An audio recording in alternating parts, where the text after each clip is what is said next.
Euzubillahimineşşeytanirracim. Bismillahirrahmanirrahim. Yukarıda biz dersimizin ilmi usul fiqhi degan Ustoz Abdulvahab Xallab'niki muşu risalesi haqida dersimiz devam qilgan bo'lib, biz yuqorida masalikul illa haqida qisqa tunishib o'tgan edik. Buningki eng mashhurroq masaliklari 3 degan. Birinchi nas, ikkinchi ijmo, uchinchi sabr va taqsimda. Bundan qisqacha tunishdik hamda. Ba'zi ulamolar va ba'zi ulamolar usuli adda min masalikil illati tanqihal manati degan gap to'xtab qolgan edik. O'shani o'zini darsimizni davom qilishtirishimiz. Ustoz deydi: "Va ba'zi ulama'il usuli adda min masalikil illati tanqihal manati." والمراد بتنقيح المناط هو تهذيب ما نيت به الحكم وبني عليه وهو علته. والحق أن تنقيح المناط إنما يكون حيث دل النص على العلية من غير تعيين وصف بعينه علة، فهو ليس مسلكا للتوصل به إلى تعليل الحكم، لأن تعليل الحكم مستفاد من النص، وإنما هو مسلك لتهذيب وتخليص علة الحكم مما اقترن بها من الأوصاف التي لا مدخل لها في العلية. Usul ulmanın bazısı bu mesalikil illiyenin qatardan tanqihal manat degan bunu muço mesalikil illiyenin qatardan deb sanı deydi. Ama tanqihal manatla bo'lgan maqsad nima desa, bu hukm uni qatlangan, hukm inin üstü qurilgan va narsani o'zini saplash, paklash degan bo'ldi deydi. Ki u narsa olsa u hükümnün illititi. Şunun banaen hükümlü o narsa üstü kurulgan. Hakikat çokum bu hükümlü saplaş, süzüp çıkış deyin gap çokum boludu. Bir caydaki uqturdu nas illetni uqturdu. Yani nasның üzüde illet ba. Lekin min gayri ta'yini vasfin bi'aynihi illeten. Lekin çoğu bir vesnin öz aynının illet ikenlikiye o ves tayinsiz olan illet. Bu mudu degendek. O demek o hükümün ta'lili için yetişik olan meslek emas bu tanqihul manat degen. Çünkü hükümün ta'lili neslin üzdün paylandı. Hükümün ta'lili neslin üzdün ba. O cezmen olsa nime bu hükümün illetini ço oңçulaştırış, halislaştırış için boğan yol bu. Bununla illet buluşka o sıfatlar için ço alaqısı bulunmagan, daxildaşılığı bulunmagan nurgun sıfatlardan ibaret yakın bulup qalgan bir qan sıfatlarının üzden başka sıfatlardan ço hükümün illetiga yaramlıq boğan sıfatlarınızı halislaştırış, oңçuqılış deydi. Bu şu maksat. Bunun misali ve misalu hâzâ mâ varada fi sünneti enne a'rabiyen câe ilâ Resulillah sallallahu aleyhi ve sellem ve kâle lehu helektu fekâle lehur Resulü sallallahu aleyhi ve sellem ma sana'te fekâl وَاقَعْتُ أهلي في نهار رمضان عمدا فقال له الرسول صلى الله عليه وسلم كفر الحديث. فهذا النص دل بالإيماء على أن علة إيجاب التكفير على الأعرابي ما وقع منه، ولكن هذا الذي وقع منه فيه ما لا مدخل له في العلية لإيجاب التكبير مثل كونه أعرابيا وكونه واقع خصوص زوجته وكونه واقع في نهار رمضان من تلك السنة بعينها. Bunun misali masalan hadis şerifte keldi. Sünneti kelgen bir vakalik. Çokum bir Arabi Rasulullah sallallahu aleyhi ve sellem kep dedi de men tügeştim degende Peygamber sallallahu aleyhi ve sellem nem dedi. Neymiş kıldı yani degende men özümnün ehlimge Ramazanның köp gündüz içinde kasten kep kaptı men. Resulullah aleyhissalatu vesselam anakımız kaparat ve kaparatı kutul. Hadis bu. Bu nas uhdudi bir işareten şunu uhdudi ki bu kaparatның vacibkelliginin illeti Arabiga aş Arabidin yüzbegen nasının üzü ekenligi sarahaten emas işareten muşun uhdudi. Lekin bu o Arabidin yüzbegen bu iş bu illet buluşuğa kaparatның vacip buluşuğa işkanda dakıldatısı bulmagan bir illet. Onun mesela Arabi oğluna okşaş, onun ayağılığı onunki boğunundaki yüzünün ayağının has şununla onunki yüzünün ayağının imsige onun boğunundaki mesela yüzünün ayağınınki husus imsige ve kevnihi vakia hususi zavceti. Özünün ayağının bu hususi bir vakalık olan okşaş. Ve onun ki mesela aş jilinin özü de Ramazan'ın kündüzde bu işin yüzbegine okşaş. Mesela bundan da bir netçe bu bir imaen bu bir nes bu bir neçe ahvallarni uqtirib qoldi. Mush ahvalda qanday qiladi deganda fal mujtahidu yastab'idu hazil awsata li'annaha la madkhala laha fil 'aliyya ويستخلص علة الوقاية عمدا في نهار رمضان وعلى هذا تجب الكفارة على من أفطر عامدا في نهار رمضان بالجماع خاصة. وهذا مذهب الشافعي. وأما الحنفية فقالوا إن مثل الجماع كل مبتر.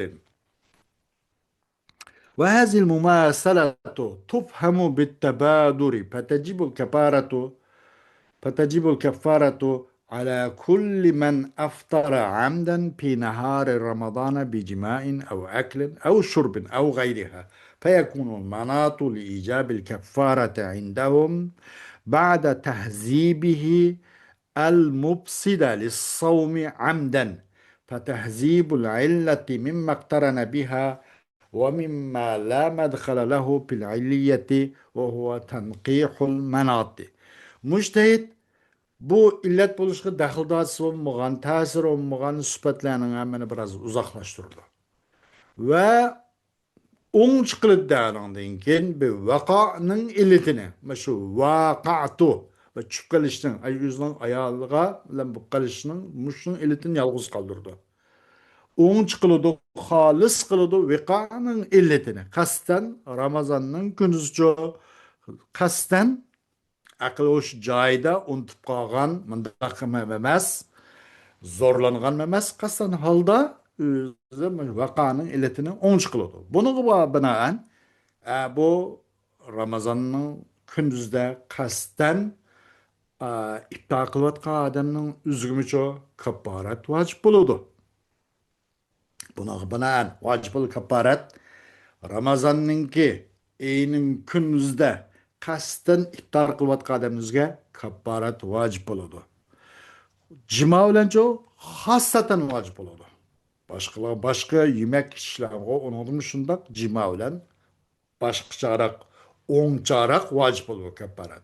Bu Şafii'nin mezhebi. Ama Hanefiler dedi ki çokum cima okşaş her kandak iptal koçu. O kasten akloş cayda unutup kalgan emas, zorlangan emas. Akloş cayda sağlam halat durup yegen, işken her kandağı cima okşaştı deydi. Buna herkes bunu has oңчынып kılışık bulmaydı. Okşaştı deydi. Bu xil o'xshish qaysi jima, shurb, akldan iborat va uning o'xshashlaridan iborat. Bu xil o'xshish bu zehniga oldirab kelishlar tushunigil bo'lgan masala bu. Ondan sonra keyin kapparat vacip bo'ladi. Ramazonning kunduzida qasddan iftor qilayotgan odamning har qanday kapparat vacip bo'ladi. Mayjima bilan, akli shurb bilan bo'lsin, uni boshqasidan bo'lsin. Bu yerdagi aylanma kapparatning ijobi uchun u nimning qarshida? Hanafiyning qarshida u nimani aytcho, u aylanmaninki bir qator bu manatni bir qator suzib chiqqandan keyin bu manat nim bo'ladi? Al mufsida lis-savmi amdan. Ramazonni qasddan buzib o'tishni o'zi manatni shu bo'ladi deydi. Demek illetni süzüp süzüş, ona tehzip, telhis kılış, ona biraz kılış, tanqih kılış. Nemedin onunla elki tesir olmagan nurgun sıfatlarının yakın bulup kalganlığından illetni süzüp çıkış. Bunuz nime dese bu muşu manatınki tanqihni şu değil. ومن هذا يتبين أن تنقيح المنات غير الصبر والتقسيم، لأن تنقيح المنات يكون حيث دل نص على منات الحكم، ولكنه غير مهذب ولا خالص من اقتران ما لا دخل له في العلية به. Bu gapten aydınlaştaki çokum tanqihul manat degan gap bu sabr taqsimdan boshqa ekan. Ba'zilar buni tanqihul manat uchun masalikil illani qatoridan sanabdi, lekin bundan qaraganda tanqihul manat sabr taqsimdan boshqa ekan degan bu ro'shanlashdi. Chunki tanqihul manat degan bo'ludi nas hukmning bir aylanmasini uqtirdi. Hükümnünki manatını uqtirdi nas. Lekin bu g'ayri muhazzab, süzülgen, saplangan emas. Onun illet bo'lishiga ta'sir bo'lmagan, daxl degan gap ba'zi kirme, ta'siri, o degandek ma'noda bu daxl deb, daxl emas menda. Onun illetga ta'sir olmagan narsaning yaqin bo'lib qolishidan Bunicho bu nimmas, bu süzgenlik emas deydi bu. Qaysi hukmning manati g'ayr muhazzab va xolis emas.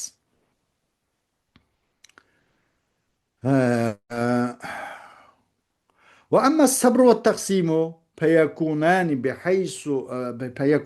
حيث لا يوجد نص أصلا على منات الحكم، ويراد التوصل بهما إلى معرفة العلة لا إلى تحذيبها من غيرها.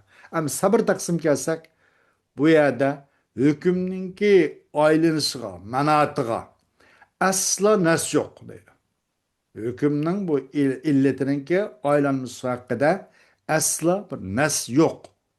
Sabır taksimde qandaki iş tanqihul manatı bo'lgandak sabır taksimde andığımız fark şu deydi.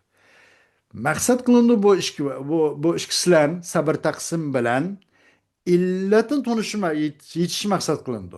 Uni tahzib u illatni g'ayridan taxlis qilib, uni suzib, pokizlab chiqarishga ayirib chiqarishni uni emas, qandaki ish tanqihul manatda bo'lgandak emas, balkim illatni tunishga. Nushning o'ziga qanday qilindi? Yetish maqsad qilindi. Qonunlan sabr taqsim bilan deydi. وأما النظر في استخراج العلة غير المنصوص عليها ولا المجمع عليها بواسطة الصبر والتقسيم أو بأي مسلك من مسالك العلة فيسمى تخريج المنات، فهو استنباط علة لحكم شرعي ورد به النص ولم يرد نص بعلته ولم ينعقد إجماع على علته. أما النظر illetni istihraç qilish chiqishga nazar kelsak, illetga nas keltirilmagan, nas o g'ayrimansus bo'lgan, nasning o'zida bo'lmagan, masalan, bir illatlar bor. Buning o'ziga istihroj Muşnu nazar degan gap illatni chiqarishlik nazar. Qaysi illat uningga nas keltirilmagan. Oyat va hadisda uning nassi kelmagan, mansus, mantuq emas u. Mush illatni chiqarish haqidagi nazar, uni fikr doiramizni yurgizish, uningga masalan maxfiy qolgan narsani ro'shanlashtirish degandek. Va valal mujmai alayha va unaga ijmo qilingan emas. Nasga nas keltirilgan emas, uning uchun ijmo qilingan emas. Mushundaq illatning o'zini chiqarishga nazar sabr va taqsim vosila bo'ladi. Ya'ni illatninki yoki boshqa illatning masaliklarninki qaysi bir maslaklardan bo'lsin, birda bir maslaklar bilan bo'ladi. Buning o'zini bu nadarning o'zini manatni ham tahrij qilish. Hukmning illatining aylanmasini onu bir qata nim qilish, tahrij qilish. Onu bir muayyanlashtirish deb atıldı bu ne? Bu nadarni tahricel manat deb atıldı deydi. Bu tahricel manat degan nimasi bir illatni istinbat qilish. Illatni istinbat qilib, onacha istinbat qilish. İstinbat degan gapni asli lug'atda qanday gap desa, masalan ijtihod deb qo'ydi. Ijtihod degan gapni bunda quduqdan burunqa holatda hozir bormi yo'q unday ahvollar. Chelakli yo'g'on suv demdi, chelak demdi, og'amchini bog'lab, hozir kuchab da suvni tatib chiqarganni o'zini ijtihod bundaq degan ma'noda kelar ekan. İstihraj, ijtihad, istidlal bu bir-birisiga asosan yaqin ma'nodash gaplar, istinbot deydi Allah. Onun uchun nəhayət alaylı kuchash keladi. Har qanday odam uni suvni tatishga jur'at qilolmaydi. O tahrijul manat degan nimasi illatni istinbot qilish, illatni chiqarish bundoqcha aytganda bir shar'iy hukm uchun. Ki enanda nas keldi. Ammo uning illatiga nas kelmadi. Nasba illeti aniq emas. Mush illatni chiqarganlikni o'zi nazar deyildi deydi. Ham uning illati uchun ijmo ham munaqid bo'lmadi. Bu nadar mush illatni o illatga nas keltirilmagan wala ijmom bo'lmagan narsani o'ziga istihroj barisiga narsani o'zini deyildi, nazar deyildi deydi. Ammo tahqiqul manat amma tahqiqul manati فهو النظر في تحقق العلة التي تثبت بالنص أو الإجماع أو بأي مسلك في جزئية أو واقعية غير التي ورد بها النص كما إذا ورد النص بأن علة اعتزال النساء في المحيض هي الأذى فينظر في تحقق الأذى في النفاس وكما إذا ثبت أن علة تحريم شرب الخمر الإسكار فينظر في تحقق الإسكار في نبيذ آخر. أما تحقيق المناط degan jo'disa, tahqiqul manat o bu nazar qilib chiqish, illatning vujud chiqishiga nazar qilish. Ki sabit bo'ladida bu illat naslan yoki ijmo bilan yoki qaysi bir yo'llar bilan bo'lsin, masalan bir par juz'iy masalalarda yoki uningda nas yoki bir voqelikdagi nas kelgan